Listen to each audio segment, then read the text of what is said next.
Philippe Roch démissionne. Le chef de l'Office fédéral de l'environnement, figure de l'écologie suisse, partira courant 2005. Christophe Blocher, combatif après un an de pouvoir, le conseiller fédéral UDC se déclare en guerre contre le politiquement correct. Étonnante initiative d'une caisse maladie, elle encourage ses affiliés à se faire soigner à l'étranger. Elle leur propose des rabais à titre d'incitation. Mesdames, Messieurs, bonsoir. Nous allons développer ces titres et puis ce conte de Noël, mais bien réel. C'est l'histoire d'un modeste boucher français près de Bordeaux, célibataire de 40 ans. Il a gagné 40 millions de francs suisses à l'euro-million. Reportage tout à l'heure en fin de journal. La nouvelle est tombée il y a un peu plus d'une heure. Philippe Roch démissionne, figure de l'écologie romande à la tête du WWF, puis haut responsable au sein de la Confédération. Il a révélé son départ il y a quelques instants à ses collaborateurs lors du pot de Noël à cet office de l'environnement qu'il aura dirigé pendant 13 ans. Philippe Roch, bonsoir. Bonsoir. Ça devait être une veillée de Noël un peu triste? Non, je crois pas. Je crois que les gens sont gentils de venir dire qu'ils regrettent la décision, mais je crois qu'ils ont senti que c'était une décision très profonde et qu'ils acceptent. Et votre sentiment à vous? Je suis longuement réfléchi. Je ne pars pas de gaieté de cœur. Je suis très très bien dans cet office. J'y serais volontiers resté encore 10 ans.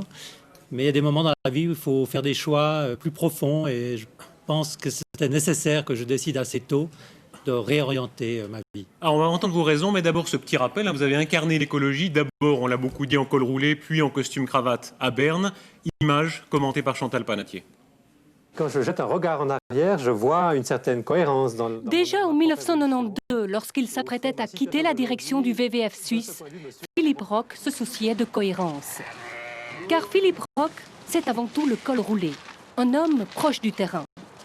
Et pourtant, depuis l'obtention de son PhD en biochimie à l'Université de Genève, il y a 27 ans, Philippe Roch n'a cessé d'occuper les plus hautes fonctions des institutions de protection de l'environnement. En 1992, il est nommé à la tête de l'Office fédéral de l'environnement. 13 ans d'administration fédérale durant lesquels il relèvera plusieurs défis. Rio de Janeiro, le sommet de la Terre. Philippe Roch a ensuite soutenu la ratification de la loi sur la réduction des émissions de CO2. Puis il y a eu la victoire de l'initiative Rottenturm qui assure la pérennité des zones marécageuses en Suisse. Et la protection des espèces disparues comme le lynx ou le loup. À 55 ans, Philippe Roch reste cohérent. Il veut continuer de s'engager pour la protection de l'environnement en indépendant et en abordant désormais les questions fondamentales liées à la nature. Après tout ça, pourquoi partir maintenant? Je trouve que vous l'avez bien exprimé. J'ai une longue vie sur le front de travail politique. Et je suis dans une phase de ma vie où j'ai envie de me concentrer davantage sur les questions plus fondamentales, philosophiques, spirituelles, liées à la nature. Philippe Roch, ces dernières années, vous avez subi des assauts, en particulier de la droite, très durs. On vous a coupé des dizaines de millions à vos budgets. On ne peut pas penser que c'est étranger à la décision d'aujourd'hui. C'est complètement étranger parce que l'adversité me rend tenace et c'est peut-être la dernière hésitation que j'aurais à quitter l'office, c'est de ne pas abandonner un office qui serait sous difficulté. En l'occurrence, là, vous quittez un peu le navire. Les pro-nucléaires relèvent la tête, ils parlent même de nouvelles centrales. Les radicaux, notamment, se battent, le patronat aussi, contre ce qu'ils appellent la recourite écologiste. Et vous partez. Alors d'abord, je ne vais pas abandonner mon engagement pour l'environnement. Je veux simplement le faire autrement, à un autre niveau. Encore une fois, plus à travers peut-être la formation, l'éducation, la réflexion philosophique. Puis alors, je suis convaincu que M. Leuenberg, mon chef, le conseiller fédéral Leuenberg, va choisir un ou une successeur qui aura du cran. C'est bien mon espoir, en tout cas. Alors, la retraite, un peu vous savez que vous avez... Non, c'est pas la retraite. On sait que vous avez un grand potager. C'est une nouvelle vie. C'est une nouvelle vie plus proche de la nature. C'est une nouvelle vie intense, en tout cas aussi intense que l'actuelle, mais différente. Mais vous n'avez pas de projet particulier, d'emploi après 2005? J'ai trop de projets. Alors, il faut d'abord que je m'arrête. Et puis, on va laisser tout ça mûrir tranquillement. Philippe Roch, merci. Merci. Christophe Blocher tire le bilan de sa première année au gouvernement. Il assure que le pouvoir ne l'a pas amolli. Il promet, dit-il, de briser d'autres tabous en restant au cœur du système. Nathalie Randin. Ce matin, devant la Maison du Peuple, peuple, une trentaine de syndicalistes et quelques jeunes ont scandé « Blocher à la maison ». Ils ont exprimé leur colère de voir celui qu'ils qualifient d'ennemi du peuple occuper un fief de gauche. La confrontation n'a pas eu lieu. La police a discrètement fait entrer le conseiller fédéral par une porte latérale. Peu impressionné par les manifestants, Christophe Blocher a tiré le bilan de sa première année au Conseil fédéral. Il a tout d'abord reconnu que son intégration au sein du gouvernement s'était mieux passée que prévu. Je peux souvent rigoler dans cette séance et puis on discute plus ouvertement. On ne veut pas seulement décider, on veut aussi discuter, puis on peut aussi demander des choses qui sont un peu les tabous, etc. Si tout se passe plutôt bien au Conseil fédéral, en revanche, Christophe Blocher se dit effaré par les dysfonctionnements de l'État. Les finances sont catastrophiques, l'administration compte 2 fois trop de chefs et semble produire tout à double. Je dois confirmer que l'administration est surdotée et complètement déconnectée de la réalité.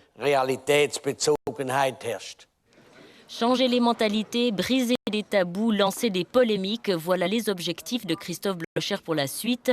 Il promet de continuer de mettre l'administration sous pression et de mener une politique d'asile plus stricte.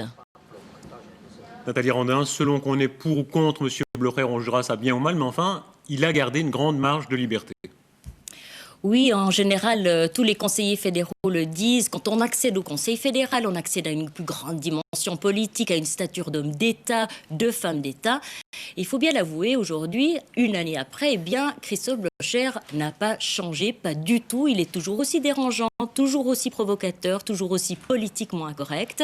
C'est du pratiquement jamais vu. On a l'impression que Christophe Blocher n'a pas du tout la même idée de son rôle au sein du gouvernement par rapport à ses autres collègues. Et il n'est pas exagéré de dire aussi que si les 6 autres conseillers fédéraux faisaient exactement comme lui, c'est-à-dire un service minimum en tant que ministre, un service maximum pour les intérêts de leur propre parti, on arriverait assez vite à la fin du système collégial, ce système typiquement suisse. Dans la pratique concrète, ce qui frappe, ce n'est pas tellement la question des étrangers, pas tellement l'Europe où il y a de grands changements, mais cette obsession d'économiser sou à sou. Oui, c'est une véritable obsession. Ces économies, cela a été le leitmotiv de cette matinée. Par exemple, pour l'exemple, en fait, Christophe Blocher a beaucoup insisté sur le fait qu'il supprimait 110 postes au sein de son département. On voit là la marque de l'entrepreneur, efficacité, rentabilité avant tout. Christophe Blocher est convaincu qu'on peut gérer l'administration comme une entreprise. Alors qu'il y a d'autres conseillers fédéraux qui ont des visions, des projets pour l'avenir, eh bien Christophe Blocher, lui, a une priorité, assainir et couper dans les dépenses. C'est un programme politique en soi. Merci Nathalie. Une page se tourne pour les polices cantonales. Les uniformes seront unifiés pour l'ensemble des cantons. Rien ne distinguera plus les policiers vaudois, valaisans ou autres, même si les règlements restent différents, la mentalité et surtout la formation sur laquelle les cantons n'arrivent pas à s'accorder. Reportage de Géraldine Jacot. Ce matin, on présentait le nouvel uniforme des polices romandes. Son but, renforcer l'identification du policier, mais surtout faire des économies en achetant le matériel en commun et à l'étranger. Il ne faut pas se leurrer si on veut être crédible au niveau des coûts. À l'heure actuelle, il faut admettre de travailler avec des sociétés suisses, mais admettre que la fabrication se fasse à l'étranger. Des économies que la police aimerait appliquer à la formation. À terme, un seul centre de formation devrait voir le jour en Suisse romande. 3 sites sont pressentis, Genève, Colombier dans le canton de Neuchâtel et Savatan dans le canton de Vaud. Certifié demain, Savatan propose une formation à moindre coût. Le prix est fixé à 14 000 francs par aspirant pour une durée de 12 mois, donc c'est un prix équivalent avec une formation d'une meilleure qualité puisqu'elle vise le brevet fédéral. Le projet Frère, qui est le projet Itzkirch, donc dans le canton de Lucerne et qui regroupe 10 cantons suisses alémaniques, a un prix quant à lui de l'ordre de 44 000 francs par aspirant. Donc on voit que nous avons trouvé une solution qui économiquement est extrêmement positive, c'est-à-dire 30 000 francs de moins par année, si l'on a 103 millions de francs de moins par année. La proposition du canton de Vaud ne fait pas l'unanimité, trop loin de la ville, trop près de l'armée pour certains. Le projet d'un centre de formation unique piétine et les cantons peinent à s'accorder. Nous avons mis plus de 10 ans dans le canton de Vaud pour trouver une solution pour fusionner le centre de formation d'école des polices municipales avec celui de la police cantonale. Il serait tout à fait utopique d'imaginer qu'en une année, on va régler le problème à l'échelle romande. Le projet d'un centre a jusqu'à 2007 pour voir le jour. D'ici là, les polices romandes continueront à être formées sur 4 sites différents. En attendant, l'uniforme fait illusion. Voici la nouvelle initiative pour faire baisser les coûts de la santé de la part des caisses maladie. La chrétienne sociale va même jusqu'à proposer des rabais pour inciter ses affiliés à recevoir des soins à l'étranger. Marie Abbé. Nous sommes dans la forêt noire, plus exactement à Bad Säckingen, à 2 km à peine de la frontière suisse, dans l'une de ces cliniques de réhabilitation modèle choisies par quelques assurances maladie suisses pour faire des économies. Pour ce type de cure, on paye en Suisse entre 600 et 700 francs par jour, et 200 francs à peine en Allemagne. Dès le 1er janvier, la CSS offrira aux patients qui acceptent de se faire soigner en Allemagne soit un rabais de 500 francs sur leur prime annuelle, soit une semaine gratis pour une personne accompagnante, aux grandes dames des cliniques helvétiques qui justifient leurs tarifs par une meilleure qualité. Dans nos établissements, nous comptons 17 médecins pour 130 patients. En Allemagne, les cliniques du genre n'ont que 4 médecins pour 200 lits. Chez nous, la qualité est contrôlée à la fois par l'État et par les caisses maladie et certifiée tous les 3 mois. Ils viennent vérifier sur place que les structures et l'encadrement sont conformes aux standards de qualité. Entre deux visions de la médecine, celle où la qualité des soins n'a pas de prix et celle où la qualité est indissociable d'une certaine maîtrise des coûts, les assureurs ont fait leur choix. Et tant pis pour les cliniques helvétiques qui risquent d'en faire les frais. En Suisse, il y a à coup sûr trop de cliniques. Et l'on peut se demander si elles n'emploient pas trop de médecins et trop de personnel soignant. Avec cette mesure, les assureurs espèrent économiser des dizaines de millions de francs par année. Mais ils veulent aussi faire pression sur les coûts de la santé en Suisse. Prochaine étape, délocaliser la chirurgie orthopédique. Des cliniques en Italie et en France sont d'ailleurs en cours d'évaluation. L'hiver arrive, c'est demain le solstice, avec une météo de saison, il fait froid et c'est le retour annuel de l'inquiétude pour les sans-abri, les mal logés, les marginaux, particulièrement vulnérables. Mathieu Truffert, Éric Moisy. La semaine dernière, la ville de Genève a ouvert de nouveaux locaux pour les sans-abri en plein centre-ville. Vide la journée, cet abri des eaux vives ouvre ses portes à 20h tous les soirs. On s'est rendu compte que cette année, il y avait beaucoup de gens qui étaient à la rue, qui dormaient dehors. Et puis, ça, c'était plus acceptable de laisser cette situation durer. Donc, en raison des grands froids, on a décidé d'ouvrir avec le service d'aide de protection à la population un abri plus grand qui peut aller jusqu'à 100 personnes. Le jour, les sans-abri genevois trouvent chaleur et nourriture dans des lieux comme le club social Rive Droite, qui a ouvert ses portes le 1er novembre. Ici, on a environ en moyenne 60 personnes qui viennent prendre leur repas. C'est une population qui est très variée actuellement.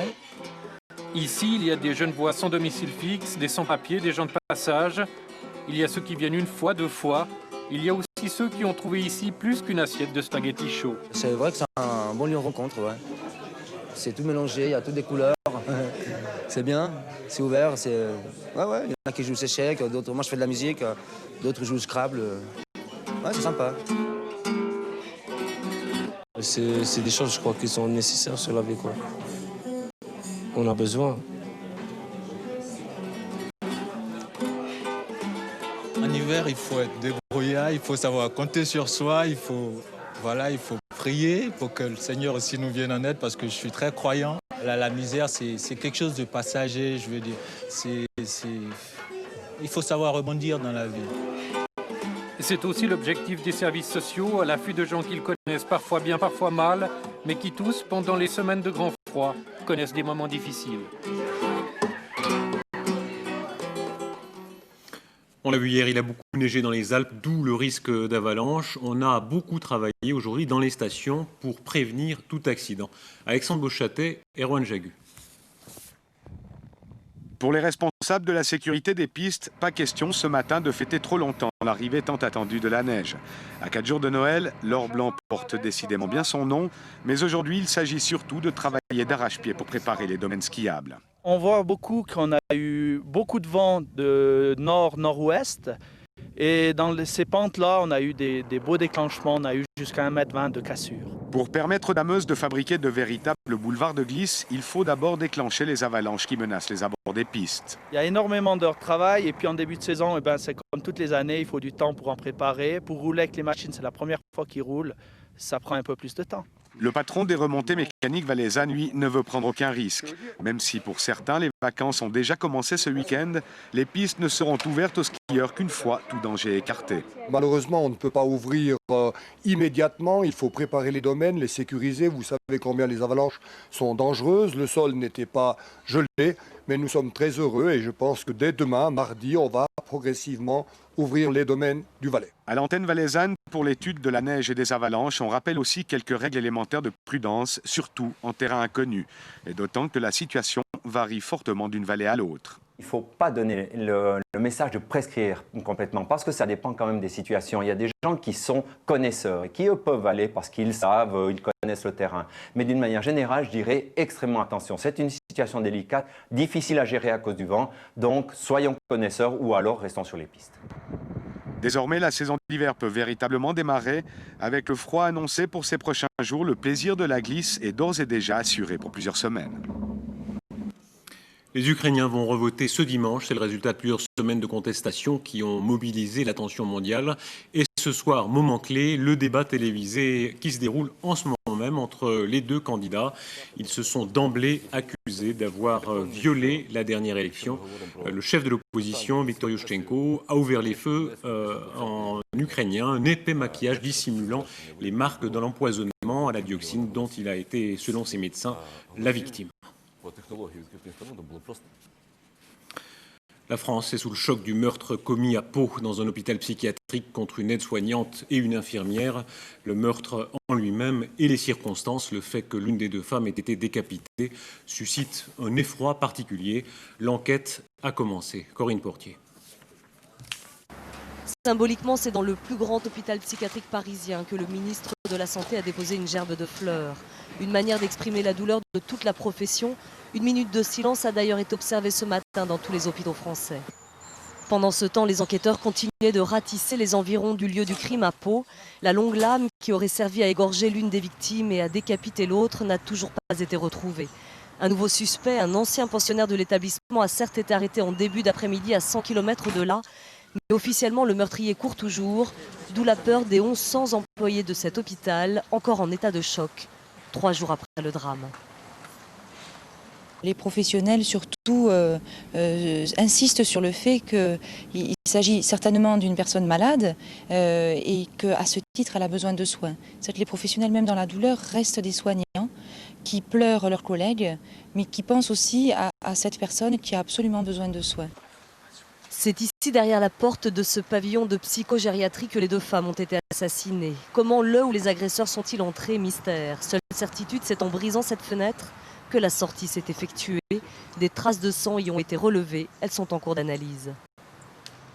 En France, l'émotion est intense, au point qu'avant même de savoir pourquoi, comment et par qui ce double crime odieux a été commis, plusieurs mesures ont été annoncées pour calmer les esprits. On parle d'établir des liaisons téléphoniques entre les hôpitaux psychiatriques et les commissariats de police, de renforcer la formation des personnels pour qu'ils puissent se défendre et puis surtout d'arrêter immédiatement la fermeture des lits en psychiatrie. Car une chose paraît sûre, d'après les spécialistes, seul un fou a pu commettre un acte pareil. On a évoqué ce week-end ce théâtre de Birmingham en Grande-Bretagne pris d'assaut par des centaines de Sikhs en colère. Ils protestaient contre le contenu du spectacle, mettant en scène des viols et un meurtre commis dans un temple sikh, spectacle qu'ils jugeaient injurieux. Il semble qu'ils aient atteint leur objectif. Le théâtre annonce aujourd'hui qu'il mettra fin aux représentations pour raisons de sécurité. En économie, 2004 restera comme l'année chinoise. On mesure le développement inouï de cet immense pays. On s'en inquiète en raison de la concurrence ou de la pollution, ou on s'en réjouit. En tout cas, les chiffres sont là. Aujourd'hui encore, un record. La production mondiale d'acier depuis janvier 2004 a dépassé le milliard de tonnes. C'est un seuil historique. Jamais l'humanité n'avait produit autant d'acier pour assurer son développement. On va se rendre dans la ville qui est la plaque tournante du commerce avec la Chine. Yiwu centralise les biens de consommation, des jouets, des habits made in China que vous trouverez peut-être sous le sapin de Noël. Élodie Pacoche. Ce Père Noël le proclame en mandarin « Bienvenue dans le supermarché du monde ». 160 000 vendeurs, 15 hectares de stands. Yiwu, c'est tout simplement le plus vaste des marchés de gros de la planète. Cette caverne d'Ali Baba de la mondialisation, Yann Salahune la fréquente quotidiennement. Il achète cette fois sapins et guirlandes pour les grands magasins français, belges et suisses. Il y a 2 ans encore, les produits étaient vraiment pas de bonne qualité. Et petit à petit, les entreprises chinoises se mettent aux conditions européennes, ce qui fait qu'on arrive à trouver maintenant des produits vraiment de bonne qualité. Voici maintenant le lotissement de la chaussette. Yiwu aligne ainsi 34 marchés couverts, chiffre d'affaires annuel 5 milliards de francs. Yiwu était un petit bourg il y a 15 ans avec des ateliers familiaux. Mais le gouvernement local a encouragé la population à s'ouvrir au business et à créer des entreprises privées. Désormais, chaque habitant est commerçant. Le balai des porteurs de cargaison est incessant. La ville attire chaque jour 200 000 acheteurs de 180 nationalités. J'achète des chaussures pour l'Ouganda. À chaque fois 4 ou 5 containers, ce qui fait 70 000 paires. De la fermeture éclair au sèche-cheveux, les tarifs sont imbattables. Les articles que j'achète ici 10 centimes d'euros, je les revends en Allemagne 1 euro. Par rapport à l'Inde, les prix ici à Yiwu sont 20% moins chers. Et désormais, même les pèlerins de la Mecque font leurs emplettes à Yiwu. 4 francs le tapis, 30 centimes le chapeau de prière, 5 francs l'effigie de la ville sainte de l'islam. Grâce au commerce, Yiwu est devenue la 8e cité la plus riche de Chine. Surtout, le plus grand bazar du monde a abandonné toute référence visible au communisme. Voilà, retour en Chine. Demain, on verra le piratage de DVD qui est pratiqué à une immense échelle dans ce pays. La presse romande porte le deuil de Marcel Pache, l'ancien directeur général adjoint d'Edi-Presse, est mort à 73 ans. Il avait joué un rôle décisif dans plusieurs journaux romans, dont 24 heures. On salue ce soir l'énergie et l'optimisme de ce patron de presse qui aura marqué la Suisse romande. La FIFA, la Fédération internationale de football, fête son 100e anniversaire. Le gala a lieu ce soir à l'Opéra de Zurich et le dîner officiel dans une tente luxueuse juste en face de l'Opéra. Le Français Thierry Henry, le Brésilien Ronaldinho et l'Ukrainien Andriy Shevchenko sont pressentis pour l'élection du meilleur footballeur du monde de l'année. Les stations autrichiennes nous font de la concurrence. Elles attirent les touristes suisses en raison de leur rapport qualité-prix. Le secrétariat d'État à l'économie l'a calculé. En moyenne, le prix des repas, de la construction et des salaires sont 40% inférieurs à ceux pratiqués en Suisse. Véronique Tanner. Nous sommes à 1h30 de Salzbourg, à Saalbach Interglemm. La famille Murray passe ses vacances depuis 5 ans dans cet hôtel. Ils sont accueillis chaleureusement. Chez les Bretter Meyer-Egger, on a le sens de la tradition. On est hôtelier depuis 3 générations. Qu'est-ce qui vous plaît dans cet hôtel? Tout d'abord, l'espace bien-être. Les enfants aiment beaucoup se baigner après avoir fait du ski. Ensuite, mon mari aime bien la cuisine. On se sent bien ici, c'est presque comme à la maison. Dans ce 4 étoiles, la demi-pension coûte 240 francs. Les clients peuvent même se servir au buffet du petit déjeuner pour confectionner leur pique-nique. Ça ne me gêne pas, il faut être un peu généreuse. Ça ne me coûte pas beaucoup. C'est une petite truc qui est bon, qui aide de donner une bonne atmosphère à l'hôtel. La nourriture ne représente que 15,5% du chiffre d'affaires contre 20% en Suisse. Pourtant, les hôteliers ne lésinent pas sur la qualité. Une partie de leurs produits est bio. Autre différence avec la Suisse, les salaires, ils sont nettement moins élevés. Un serveur autrichien gagne 500 francs de moins par mois qu'un Suisse. Mais ses assurances maladie et accidents sont incluses et c'est facile de recruter. Il n'est pas très difficile. Par exemple, pour cet hiver, nous avons eu notre équipe déjà en automne. Contrairement aux Suisses, les Autrichiens investissent souvent pour rénover leur établissement. En fin de compte, ils gagnent un tiers de moins que les Helvètes, mais ils travaillent sur le long terme. Nous sommes une entreprise, un hôtel familial. C'est notre hôtel, c'est l'existence de notre famille. Et nous ne pouvons pas penser seulement pour cette année, pour ce jour. Il faut penser pour la future. Les touristes suisses sont d'abord attirés en Autriche par les prix imbattables. Mais une fois sur place, ils bénéficient de prestations, d'animations et de petites attentions de la part des hôteliers. Ça fait la différence et c'est cela qui les fait revenir l'année suivante. Question, que feriez-vous ce Noël si vous aviez gagné 40 millions? C'est ce qui arrive à un modeste boucher français dans la région de Bordeaux. Il a joué à l'euro-million, comme beaucoup de gens en Europe, d'ailleurs en Suisse. Il a gagné 40 millions de francs, il est célibataire, il a 40 ans et à part acheter une Jaguar, il ne sait pas encore très bien ce qu'il fera de son trésor. Chloé Stolet. Un cadeau de Noël à plus de 26 millions d'euros. La première loterie européenne, l'Euro-Million, s'est trouvé un nouveau gagnant vendredi. Un boucher célibataire de Bègle dans la région de Bordeaux. Pascal, c'est son prénom, va empocher son chèque cette semaine à Paris. Il a déjà fait part à ses amis de ses projets. Son premier rêve, c'est une Jaguar, comme on l'a dit. Hein. C'est un véhicule, bon, parce que ça a toujours été. Et c'était son...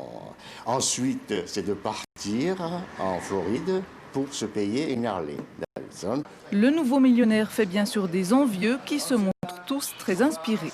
Déjà, j'achèterai une maison. Parce que je vis dans un HLM et je ne suis pas très bien. Mon sac à dos, le tour du monde, ça me va très bien. Et ne plus travailler, bien sûr. Une Porsche, puis faire un cadeau à ma femme. Une bonne voiture aussi. Un vélo avec un guidon comme ça, rouge, avec un panier devant, avec des vitesses. De son côté, le boucher affirme que même s'il est devenu rentier à 34 ans, il entend bien garder une activité et surtout honorer les commandes passées par ses fidèles clients. On a évoqué l'écologie en Suisse en début de journal. Voici un des grands projets écologiques à l'étranger. C'est la réintroduction des lions blancs. Il n'en reste que 150 sur la Terre, la majorité en captivité. Mais pour la première fois depuis 30 ans, 3 lionceaux sont nés en liberté. Fanny Moy. À l'abri des regards trop indiscrets, cette famille de lions blancs goûte enfin à la liberté. Derniers représentants d'une espèce en voie de disparition, ils réapprennent à vivre en milieu sauvage. Traqués pendant des années pour leur pelage immaculé, les derniers lions blancs avaient peu à peu disparu des savanes. Mais les 3 lionceaux de Queen, une femelle issue de la captivité, sont nés en pleine nature. Preuve qu'à trop chasser le naturel, il revient au galop. Nous avons repéré des comportements instinctifs.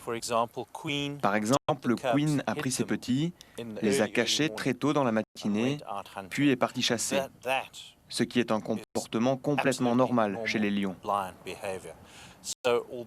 Donc bien qu'elle ait vécu toute sa vie en captivité, elle nous donne des signes vraiment encourageants. D'autant plus encourageant que les lionceaux âgés de 7 mois, eux aussi, apprennent à chasser. Pour les chercheurs, ils sont synonymes d'espoir. Après 30 ans d'absence en milieu naturel, cette espèce rare fait son grand retour. Reste à s'assurer que ces messagers des dieux dans la tradition orale africaine ne deviennent jamais une légende.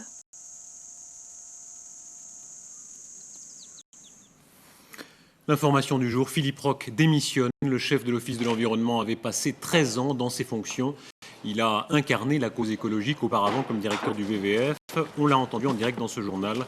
Il annonce vouloir se consacrer à des projets plus personnels et retrouver un contact plus quotidien avec la nature.